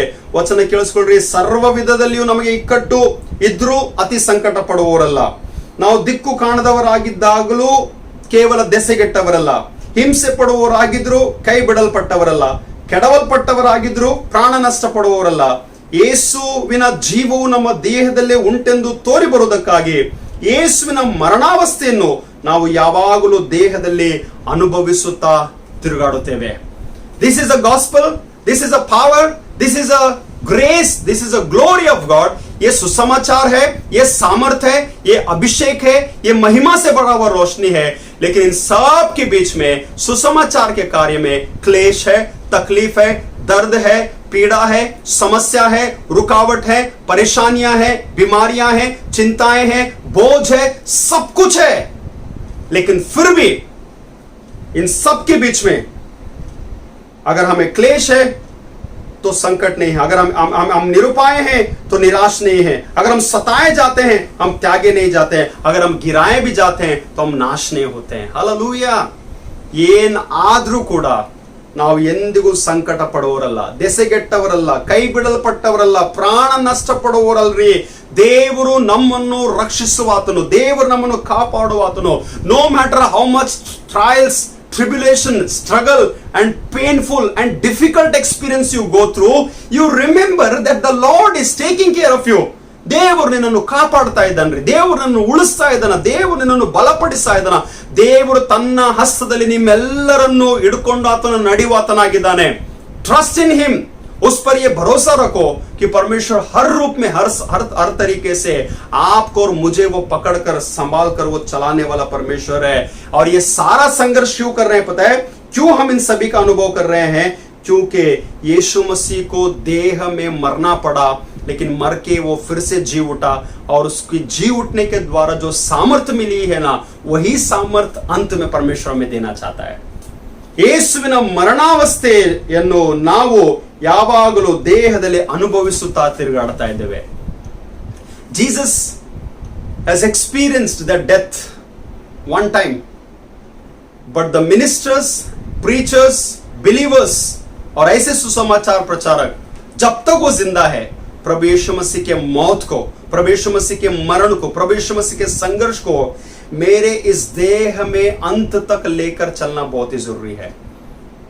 I am ready to suffer, to struggle, to go through any painful experience, because I am sure I am carrying the cross of Lord Jesus Christ. Hallelujah. ನಾನು ಕ್ರಿಸ್ತನ ಶಿಲುಬೆಯನ್ನು ಹೊತ್ತುಕೊಂಡು ನಡೀತಾ ಇದ್ದೀನಿ ಎಂಬುದಾಗಿ ಕರ್ತನು ತಿಳಿಸುವಂತವನಾಗಿದ್ದಾನೆ. Listen to this, I am concluding. ಕೇಳಿಸ್ಕೊಡ್ರಿ, ಯೇಸುವಿನ ಜೀವವು ನಮ್ಮ ಮೃತ್ಯ ಶರೀರದಲ್ಲಿ ಉಂಟೆಂದು ತೋರಿ ಬರುವುದಕ್ಕಾಗಿ ಬದುಕಿರುವ ನಾವು ಯೇಸುವಿನ ನಿಮಿತ್ತ ಯಾವಾಗಲೂ ಮರಣಕ್ಕೆ ಒಪ್ಪಿಸಲ್ಪಡ್ತಾ ಇದ್ದೇವೆ. You understand? Time and again ऐसा लगता है कि मौत का अनुभव हो रहा है, मौत से गुजर रहे हैं, मौत के डगर पर है, ऑलमोस्ट हम लोग मरने पर है, मर चुके हैं, निराशा में है, उम्मीद नहीं है. लेकिन उसके आगे सुनिएगा, ಹೀಗೆ ನಮ್ಮಲ್ಲಿ ಮರಣವು ಪ್ರವರ್ತಿಸುತ್ತದೆ, ಆದರೆ ನಿಮ್ಮಲ್ಲಿ ಜೀವವು ಪ್ರವರ್ತಿಸುತ್ತದೆ. If we are experiencing death, then we are speaking life for you. That is a Paul's experience. ನಾನು ಮರಣ ಅನುಭವಿಸ್ತಾ ಇದ್ದೀನ, ನಾನು ಕಷ್ಟವನ್ನು ಅನುಭವಿಸ್ತಾ ಇದ್ದೀನ, ಆದರೆ ನಾನು ಮರಣ, ಕಷ್ಟ ಇವೆಲ್ಲವುಗಳ ಮಧ್ಯದಲ್ಲಿ ನಾನು ನಿಮಗೆ ಜೀವದ ಸಂದೇಶವನ್ನು, ಜೀವದ ವಾಕ್ಯಗಳನ್ನು, ಜೀವದ ನುಡಿಗಳನ್ನು ನಾನು ನಿಮಗೆ ಕೊಡ್ತಾ ಇದ್ದೀನಿ ಎಂಬುದಾಗಿ ಪೌಲನು ತಿಳಿಸುವಂತವನಾಗಿದ್ದಾನೆ. ಆದ್ದರಿಂದ ಶಾಸ್ತ್ರದಲ್ಲಿ ಹೇಳಿರುವಂತೆ ಎಲ್ಲಾ ಮಾತುಗಳು ನೆರವೇರುವ ಹಾಗೆ ನಾವು ಸುವಾರ್ಥ ಸೇವೆ ಮಾಡ್ತಾ ಇದ್ದೇವೆ, ಕೆಲಸದಲ್ಲಿ ಒಳಗೊಂಡಿದ್ದೇವೆ. ಆದರೆ ಕರ್ತನಾದ ಯೇಸುವನ್ನು ಎಬ್ಬಿಸಿದಾತನು ನಮ್ಮನ್ನು ಸಹ ಯೇಸುವಿನೊಂದಿಗೆ ಎಬ್ಬಿಸಿ ನಿಮ್ಮ ಜೊತೆಯಲ್ಲಿ ತನ್ನ ಮುಂದೆ ನಿಲ್ಲಿಸುವೆನೆಂದು ತಿಳಿದವರಾಗಿದ್ದೇವೆ. ಆ ಬಾಧೆಗಳೆಲ್ಲ ನಿಮ್ಮ ಹಿತಕ್ಕಾಗಿಯೇ ನಮಗೆ ಸಂಭವಿಸುತ್ತವೆ. ಅವುಗಳಲ್ಲಿ ಅಧಿಕವಾಗಿ ದೊರಕುವ ದೇವ ಕೃಪೆಯು ಬಹು ಜನರೊಳಗೆ ಕೃತಜ್ಞತೆಯನ್ನು ಹುಟ್ಟಿಸುವುದರಿಂದ ದೇವರಿಗೆ ಹೆಚ್ಚಾದ ಸ್ತೋತ್ರವನ್ನು ಉಂಟು ಮಾಡುವಂತದ್ದಾಗಿದೆ. ಹಾಲೆಲೂಯಾ. ನಾವು ಏನು ಹಾದೋದ್ರೂ ಪರವಾಗಿಲ್ಲ, ಯಾವ ಕಷ್ಟವನ್ನು ಅನುಭವಿಸಿದ್ರೂ ಪರವಾಗಿಲ್ಲ, ಯಾವ ಹಿಂಸೆಯನ್ನು ಅನುಭವಿಸಿದ್ರೂ ಪರವಾಗಿಲ್ಲ. Even being a pastor, no matter what struggle I am going through, I am struggling for your sake. I am going through a difficult situation for your sake, so that with my painful experience, मेरे संघर्ष, मेरे तकलीफ, मेरे दर्द भरे अनुभव से मैं आप तक जो है एक ऐसे सुसमाचार को लेकर आऊं, जिस सुसमाचार में हम मृत्यु के अनुभव से भी क्यों न गुजरे, लेकिन हमारे अंदर एक नई आशा, नई उम्मीद, नया परमेश्वर का अनुग्रह हमारे लिए प्रकट होगा. So may God add his blessings. ದೇವರು ತನ್ನ ಕೃಪೆಯನ್ನು ನಮ್ಮೆಲ್ಲರಿಗೆ ಕೊಡ್ಲಿ. ನಾನು ಸುವಾರ್ತೆ ಸೇವೆಯಲ್ಲಿದ್ದೇನೆ, ಆದರೆ ಈ ಸುವಾರ್ತೆ ಸೇವೆಯಲ್ಲಿ ನೀವೆಲ್ಲರೂ ಭಾಗಿಗಳಾಗಿದ್ದೀರಿ. ನೀವೆಲ್ಲರೂ ವಿಶ್ವಾಸಿ ಮಕ್ಕಳು, ನೀವೆಲ್ಲ ದೇವ ಜನರು, ದೇವ ಭಕ್ತರು, ದೇವರಲ್ಲಿ ಆತ್ಕೊಳ್ಳುವಂತವರಾಗಿದ್ದೀವಿ. ಆದರೆ ನಮ್ಮಲ್ಲಿ ಯಾರಾದರೂ ಇನ್ನೂ ನಾವು ಸತ್ಯವನ್ನು ಅರ್ಥಕೊಳ್ತಾ ಇಲ್ವೋ, ದೇವರ ಕೃಪೆಯನ್ನು, ದೇವರ ಮಹಿಮೆಯನ್ನು, ದೇವರ ಬೆಳಕು, ದೇವರ ಪ್ರಕಾಶವನ್ನು ನಾವು ಅನುಭವಿಸ್ತಾ ಇಲ್ವೋ, ದೇವರು ನಮ್ಮ ಆತ್ಮೀಯ ಕಣ್ಣುಗಳನ್ನು ತೆರೆಯಲಿ. ದೇವರು ನಮಗೆ ಒಳ್ಳೆ ಮಾತುಗಳನ್ನು ತಿಳಿಸ್ಕೊಡುವಂತೆ, ನಾವೆಲ್ಲರೂ ಅದನ್ನು ಅರ್ಥ ಮಾಡಿಕೊಂಡು ಅದಕ್ಕೆ ತಕ್ಕ ಹಾಗೆ ಜೀವಿಸುವಂತೆ ದೇವರು ನಮಗೆ ಸಹಾಯ ಮಾಡಲಿ. ಈ ಪ್ರಪಂಚದ ದೇವರು ಅನೇಕ ಅವಿಶ್ವಾಸಿಗಳ ಕಣ್ಣುಗಳನ್ನು ಮಂಕು ಮಾಡಿದನ್ರಿ. ಆದರೆ ನಾವು ಕ್ರೂಢರಾಗಿರಬಾರ್ದು. ನಾವು ನಮ್ಮ ಕಣ್ಣುಗಳು ಕಾಣಬೇಕು, ನಮ್ಮ ಹೃದಯದ ಕಣ್ಣು, ಮನಸ್ಸು ದೇವರನ್ನು ಅನುಭವಿಸಬೇಕು, ದೇವರಲ್ಲಿ ನೆಲೆಗೊಳ್ಳಬೇಕೆಂಬುದಾಗಿ ದೇವರು ಪ್ರೇರೇಪಿಸ್ತಾ ಇದ್ದಾನೆ. ದೇವರು ಈ ವಾಕ್ಯಗಳ ಮೂಲಕ ನಿಮ್ಮೆಲ್ಲರನ್ನು ಆಶೀರ್ವಾದ ಮಾಡಲಿ. ದೇವರ ವಾಕ್ಯದಲ್ಲಿ, ಪ್ರಾರ್ಥನೆಯಲ್ಲಿ ನೆಲೆಗೊಂಡಿರಿ ಮತ್ತು ಯಥಾ ರೀತಿಯಲ್ಲಿ ನಮ್ಮ ಸಬ್ಬತ್ ಆರಾಧನೆಯ ಕಾಣಿಕೆಯನ್ನು ನಾವು ಕರ್ತನಿಗೆ ಸಮರ್ಪಿಸ್ತಾ ಇರಬೇಕೆಂಬುದಾಗಿ ನಾನು ಪ್ರೇರೇಪಿಸುವಂತವನಾಗಿದ್ದೇನೆ. ನೀವೆಲ್ಲರೂ ಯಾರ್ಯಾರಿಗೆ ದೇವರು ಶಕ್ತಿ ಕೊಡ್ತಾ ಇದ್ದಾನೋ, ಯಾರಿಗೆ ಯೋಗ್ಯತೆ ಉಂಟು, ನನ್ನ ಕೋರಿಕೆ ಪ್ರತ್ಯೇಕವಾಗಿ ನನ್ನ ಸಭೆಯವರಿಗೆ ಯಾರ್ಯಾರು ಕೆಲಸ ಮಾಡ್ತಾ ಇದ್ರು, ದೇವರ ಕೃಪೆಯಲ್ಲಿ ನೀವು 2021 ವರ್ಷದ ಈ ಕಾಣಿಕೆಯನ್ನು ಯಥಾ ರೀತಿಯಲ್ಲಿ ಸಭೆಗೆ ನೀವು ಮುಟ್ಟಿಸ್ಬೇಕೆಂಬುದಾಗಿ ನಿಮಗೆ ನಾನು ಪ್ರೇರೇಪಿಸ್ತೇನೆ. ಸಭೆ ಹಿರಿಯರನ್ನಾದ್ರೂ ಕಾಂಟ್ಯಾಕ್ಟ್ ಮಾಡ್ರಿ, ಸಭೆಯ ಉಗ್ರಾಣಿಕರನ್ನು ಕಾಂಟ್ಯಾಕ್ಟ್ ಮಾಡ್ರಿ, ಸಭೆಯ ಟ್ರೆಸರರ್ನಾದ್ರೂ ಕಾಂಟ್ಯಾಕ್ಟ್ ಮಾಡ್ರಿ, ಹೇಗಾದ್ರೂ ಮಾಡ್ರಿ. ಸಭೆಗೆ, ದೇವರಿಗೆ, ದೇವರ ಸನ್ನಿಧಿಗೆ, ದೇವರ ಆಲಯಕ್ಕೆ ಸಂಬಂಧಪಡುವಂತ ನಿಮ್ಮ ಎಲ್ಲ ಕಾಣಿಕೆಗಳು ಬಹಳ ಜನ ಬ್ಯಾಲೆನ್ಸ್ ಆಗಿಟ್ಕೊಂಡಿರಿ. ಆದ್ರೆ ಹೇಗಾದ್ರೂ ಮಾಡಿ ಎಲ್ಲರೂ ಕಷ್ಟಪಟ್ಟು ದುಡಿತಾ ಇದ್ದೀವಿ, ಕೆಲಸ ಮಾಡ್ತಾ ಇದ್ದೀವಿ, ಎಲ್ಲಿಯಾದ್ರೂ ಹೇಗಾದ್ರೂ ಸಂಬಳ ಪಡ್ಕೊಳ್ತಾ ಇದ್ದೀವಿ. ಆದ್ರೆ ಎಲ್ಲವುಗಳಲ್ಲಿ ದೇವರಿಗೆ ಸಲ್ಲಿಸಬೇಕಾದಂತ ಗೌರವ, ದೇವರಿಗೆ ಸಲ್ಲಗೊಡಿಸಬೇಕಾದಂತ ಒಂದು ಮಾನ, ಒಂದು ಕಾಣಿಕೆ, ಒಂದು ಆರಾಧ್ಯವಾದಂತ ಒಂದು ನೈವೇದ್ಯ ನೀವು ಆತನಿಗೆ ತಪ್ಪದೆ ಸಮರ್ಪಿಸಬೇಕೆಂಬುದಾಗಿ ನನ್ನ ಒಂದು ನಿಮಗೆ ಪ್ರೇರೇಪಣೆ ಉಂಟು. ದೇವರು ನಿಮ್ಮೆಲ್ಲರನ್ನ ಆಶೀರ್ವಾದ ಮಾಡಲಿ. ಈಗಾಗಲೇ ಚರ್ಚ್ ಗ್ರೂಪ್ ನಲ್ಲಿ ನಾನು KPCA ಫಾರ್ಮ್ಸ್ ಬಗ್ಗೆ ನಾನು ತಿಳಿಸಿದ್ದೀನಿ. ದಯಮಾಡಿ ಯಾರ್ಯಾರು ಅಗತ್ಯದಲ್ಲಿದ್ದೀರೋ, ಬಡತನದಲ್ಲಿದ್ದೀರೋ, ಹಣದ ಕೊರತೆಗಳಲ್ಲಿದ್ದೀರೋ ಮತ್ತು ಯಾರ ಸಂಬಳ 10,000 ಕಡಿಮೆ ಉಂಟು ಅಂತವರೆಲ್ಲರೂ ನಿಮ್ಮ ಮಕ್ಕಳ ಸಲುವಾಗಿ KPCA ಫಾರ್ಮ್ ನ ಪ್ರಿಂಟ್ ತೆಗೆದುಕೊಳ್ಳಿ. ಅದನ್ನು ನೀವು ಫಿಲ್ ಮಾಡಿ ಅದರಲ್ಲಿ ಬರೆದು ಬಹಳ ಬೇಗನೆ ನನಗೆ ಮುಟ್ಟಿಸಿದೆ. ಆದ್ರೆ ಅದರ ಸಿಗ್ನೇಚರ್ ಮತ್ತು ಸ್ಟ್ಯಾಂಪ್ ನಾನು ಕೊಟ್ಟು KPCA ಆಫೀಸ್ಗೆ ನಾವು ಕಳಿಸಬೇಕಾಗಿದೆ. ಅದರಿಂದ ಆರಾಧನಾ ಮೆಥಡಿಸ್ಟ್ ಕನ್ನಡ ಚರ್ಚ್ ಅಂಧೇರಿ ಮತ್ತು ಮನ್ಸುಖ್ ಮೆಥಡಿಸ್ಟ್ ಕನ್ನಡ ಚರ್ಚ್ ಸಾಕಿನಾಕ ಈ 2 ಸಭೆಗಳಿಗೆ ತಿಳಿಸುವುದೇನೆಂದ್ರೆ, ಆದಷ್ಟು ಮಟ್ಟಿಗೆ ನೀವು ಬೇಗನೆ ಈ KPCA ಫಾರ್ಮ್ ಅನ್ನು ಫಿಲ್ಅಪ್ ಮಾಡ್ರಿ. ಈಗಾಗಲೇ ಅಯ್ಯನವರು ನಿಮ್ಮ ಮನೆಗಳನ್ನು ಸಂಧಿಸ್ತಾ ಇದ್ದಾರೆ. ನಾನು ಮನೆಗಳಿಗೆ ಬರುವಾಗ ನೀವು ಉದಾರವಾಗಿ ಯಥಾರ್ಥವಾದ ಮನಸ್ಸಿನಿಂದ ನೀವು ಅಯ್ಯನವರನ್ನು ಆಹ್ವಾನಿಸಿಕೊಳ್ತಾ ಇದ್ದೀರಿ. ಅದಕ್ಕಾಗಿ ತಮ್ಮೆಲ್ಲರಿಗೆ ನಾನು ಕೃತಜ್ಞತೆ ನೀಡುವಂತವನಾಗಿದ್ದೇನೆ. ಹೇಗೆ ಅನುಕೂಲವಾಗ್ತದೋ, ಮಳೆಗಾಲ ಉಂಟು, ಸ್ವಲ್ಪ ಅಕಸ್ಮಾತ್ ಆಗಿ ಮಳೆ ಬರ್ತಾ ಇರ್ತದೆ. But one thing is sure, what ever I am doing my best and I will be doing my best. ನನ್ನಿಂದ ಎಷ್ಟು ಆಗ್ತದೋ ನಾನು ಒಳ್ಳೆಯದನ್ನೇ ಮಾಡುವಂತ ಒಂದು ಸಮರ್ಪಣೆ ದೇವರು ನನಗೆ ಕೊಟ್ಟಿದ್ದಾನೆ. ಆದ್ರಿಂದ ಎಲ್ಲಿ ಹೇಗೆ ಯಾರು ಚರ್ಚೆ ಮಾಡ್ತಾರೋ ಅವ್ರ ಬಗ್ಗೆ ದಯಮಾಡಿ ಲಕ್ಷ್ಯ ಕೊಡಬೇಡ್ರಿ. ದೇವರ ಕಡೆಗೆ ಫೋಕಸ್ ಇಡ್ರಿ, ದೇವರ ಸೇವಕನ ಕಡೆಗೆ ನೀವು ಫೋಕಸ್ ಇಡ್ರಿ, ಪ್ರಾರ್ಥನೆಯಲ್ಲಿ ನೆಲೆಗೊಂಡಿರ್ರಿ, ಒಳ್ಳೆ ಮಾತುಗಳನ್ನ ಆಡ್ರಿ, ಒಳ್ಳೆ ರೀತಿಯಲ್ಲಿ ಒಳ್ಳೆ ಸ್ವಭಾವಗಳಲ್ಲಿ ಇಟ್ಕೊಂಡು ಒಳ್ಳೆ ಪಾಸಿಟಿವ್ ಮೈಂಡ್ ಆಗಿ ಇಟ್ಕೊಂಡು ನೀವು ಮುಂದೆ ಸಾಗ್ಬೇಕೆಂಬುದಾಗಿ ನಾನು ಪ್ರೇರೇಪಿಸ್ತಾ ಇದ್ದೇನೆ. ಕೆಲವರು ಝೂಮ್ ಮೀಟಿಂಗ್ ನಲ್ಲಿ ನೀವು ಜಾಯಿನ್ ಆಗ್ತಾ ಇಲ್ಲ, ಆದ್ರೂ ಕೂಡ ಝೂಮ್ ಅಲ್ಲಿ ಜಾಯಿನ್ ಆದ್ರೂ ಕೂಡ ಅಥವಾ ಜಾಯಿನ್ ಆಗದೆ ಹೋದ್ರೂ ಕೂಡ ಎಲ್ಲಿ ಹೇಗೆ ಅವಕಾಶ ಸಿಗುತ್ತದೋ ಈ ಯೂಟ್ಯೂಬ್ ಮಾಧ್ಯಮದ ಮೂಲಕ ನೀವು ಸಂದೇಶಗಳನ್ನು ಕೇಳಬೇಕೆಂಬುದಾಗಿ ತಮಗೆ ನಾನು ಪ್ರೇರೇಪಿಸ್ತೇನೆ. ದೇವರು ನಿಮ್ಮೆಲ್ಲರನ್ನ ಆಶೀರ್ವಾದ ಮಾಡಲಿ. ನೀವು ಸಮರ್ಪಿಸಿರುವಂತಹ ಕಾಣಿಕೆಯನ್ನು ಕೂಡ ಕರ್ತನಿಗೆ ನಾವು ಒಪ್ಪಿಸಿಕೊಳ್ಳೋಣ. ನಾವೆಲ್ಲರೂ ತಲೆಗಳನ್ನು ಬಾಗಿಸಿಕೊಳ್ಳೋಣ. ನಾವು ತಲೆಗಳನ್ನು ಬಾಗಿಸಿ ಪ್ರಾರ್ಥನೆ ಮಾಡಿ ಕರ್ತನ ಆಶೀರ್ವಾದ ಹೊಂದಿಕೊಳ್ಳೋಣ. ಎಲ್ಲ ಆಶೀರ್ವಾದಗಳಿಗೆ ಮೂಲ ಕರ್ತನಾದ ಪರಮ ಪ್ರೀತಿಯುಳ್ಳ ತಂದೆ ಆದ ದೇವರೇ, ನಿನ್ನ ನಾಮಕ್ಕೆ ಸ್ತೋತ್ರವಾಗಲಿ.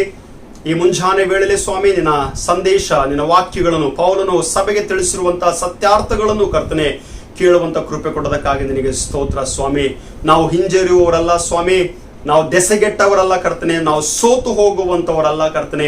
ನಾವು ಯಾವುದೇ ಕಷ್ಟಗಳನ್ನು ಸಂಕಟಗಳನ್ನು ಅನುಭವಿಸಿದ್ದಾಗಲೂ ಅದೆಲ್ಲರ ಕ್ರಿಸ್ತನ ಮರಣವನ್ನು ನಮ್ಮ ದೇಹದಲ್ಲಿ ಹೊತ್ಕೊಂಡು ನಾವು ದೇವರ ಮಹಿಮೆಗೋಸ್ಕರ, ಜನರ ಬೆಳವಣಿಗೋಸ್ಕರ, ಜನರ ಒಂದು ವಿಶೇಷವಾದಂತಹ ಆಶೀರ್ವಾದಕ್ಕಾಗಿ ನಾವು ಮುಂದೆ ಸಾಗುವಂತವರಾಗಿದ್ದೇವೆ. ಸುವಾರ್ತೆ ಸೇವೆಯು ಅಮೂಲ್ಯವಾದದ್ದು. ಕೊನೆಯ ದಿನಮಾನಗಳಲ್ಲಿದ್ದೇವೆ ಸ್ವಾಮಿ. ವಾಕ್ಯದ ರಹಸ್ಯವನ್ನು, ವಾಕ್ಯದ ಬೆಲೆಯನ್ನು ಅರ್ಥ ಮಾಡಿಕೊಳ್ಳುವಂತ ಕೃಪೆ ಕೊಡು. ಈ ವಾಕ್ಯದಲ್ಲಿ ನೆಲೆಗೊಂಡಿರುವಂತ ಕೃಪೆ ಕೊಡು. ಯಾರ್ಯಾರು ತಮ್ಮ ಕುಟುಂಬದಲ್ಲಿ ಇದ್ದುಕೊಂಡು ಏನೇನು ಪ್ರಾರ್ಥನೆ ಮಾಡ್ತಾ ಇದ್ದಾರೋ ಎಲ್ಲರ ಪ್ರಾರ್ಥನೆಗಳನ್ನು ಸ್ವೀಕಾರ ಮಾಡು. ಯಥಾ ರೀತಿಯಲ್ಲಿ ಅನೇಕರು ಕಾಣಿಕೆಗಳನ್ನು, ತಿಂಗಳಿನ ಕಾಣಿಕೆಯನ್ನು, ಯಥಾ ರೀತಿಯ ಸಬ್ಬತ್ ಕಾಣಿಕೆ ನನಗೆ ಒಪ್ಪಿಸ್ತಾ ಇದ್ದಾರೆ. ಇವರ ಕಾಣಿಕೆಯನ್ನು ಸ್ವೀಕಾರ ಮಾಡು, ಇವರ ಕಾಣಿಕೆಯನ್ನು ಆಶೀರ್ವಾದ ಮಾಡು. ತಕ್ಕ ಪ್ರತಿಫಲ ಇವರ ಜೀವಿತ, ಇವರ ಕುಟುಂಬಕ್ಕೆ ನೀನು ದಯಪಾಲಿಸು ಎಂಬುದಾಗಿ ಪ್ರಾರ್ಥಿಸ್ತೇನೆ. ಈ ದಿವಸ, ಈ ವಾರ ಹುಟ್ಟಿದ ಹಬ್ಬವನ್ನು ಆಚರಿಸುವಂತ ಎಲ್ಲಾ ಪ್ರಿಯ ಮಕ್ಕಳನ್ನು ನಿನ್ನ ಹಸ್ತಕ್ಕೊಪ್ಪಿಸಿಕೊಡ್ತೇನೆ. ಇವರ ಹೊಸ ವರ್ಷವನ್ನು ನೀನು ಹೊಸದಾದಂತ ರೀತಿಯಲ್ಲಿ ಆಶೀರ್ವಾದ ಮಾಡಿ ನಿನ್ನ ಮಹಿಮೆಯಲ್ಲಿ ಅವರನ್ನು ನಡೆಸಿಕೊಂಡು ಹೋಗು ಕರ್ತನೆ. ಎಲ್ಲಾ ಘನ ಮಾನ ಮಹಿಮೆ ನಿನಗಾಗಲಿ. ಸ್ತುತಿ ಸ್ತೋತ್ರಗಳ ಮೂಲಕ ಈ ಪ್ರಾರ್ಥನೆಯನ್ನು ನಮ್ಮ ಪ್ರಭು ರಕ್ಷಕನಾಗಿರುವ ನಜರೇತಿನ ಯೇಸು ಕ್ರಿಸ್ತನ ದಿವ್ಯ ನಾಮದಲ್ಲಿ ಬೇಡಿ ಹೊಂದಿದ್ದೇವೆ. ಆಮೇನ್. ಈ ದಿವ್ಯವಾದ ಪ್ರೀತಿಗೆ ನಾ ಬದಲೇನು ಕೊಡುವೆ, ಸಂಪತ್ತು ಪ್ರಾಣ ಯಾವತ್ತು ಕೊಟ್ಟಾಗ್ಯೂ ಏನು ಸಾಲದು. ಆಮೇನ್. ವಿಶ್ವಾಸದಿಂದ ಕರ್ತನ ಆಶೀರ್ವಾದ ಹೊಂದಿಕೊಳ್ಳೋಣ. ನಮ್ಮ ಕರ್ತನಾದ ಯೇಸು ಕ್ರಿಸ್ತನ ಕೃಪೆಯು, ತಂದೆಯಾದ ದೇವರ ಪ್ರೀತಿಯು, ಪರಿಶುದ್ಧಾತ್ಮನ ಅನ್ಯೋನ್ಯತೆ, ಸಹವಾಸವು, ಐಕ್ಯತೆಯು, ಪರಲೋಕದ ಶಾಂತಿಯು, ಸಮಾಧಾನವು, ನೆಮ್ಮದಿಯ ಜೀವಿತವು ನಿಮ್ಮಲ್ಲಿ, ನಿಮ್ಮ ಜೀವಿತ, ಕುಟುಂಬ, ನಿಮ್ಮ ಮಕ್ಕಳೊಂದಿಗೆ ಇಂದಿಗೂ ಎಂದೆಂದಿಗೂ ಸದಾ ಕಾಲವು ನೆಲೆಗೊಂಡಿರಲಿ. ಆಮೇನ್, ಆಮೇನ್.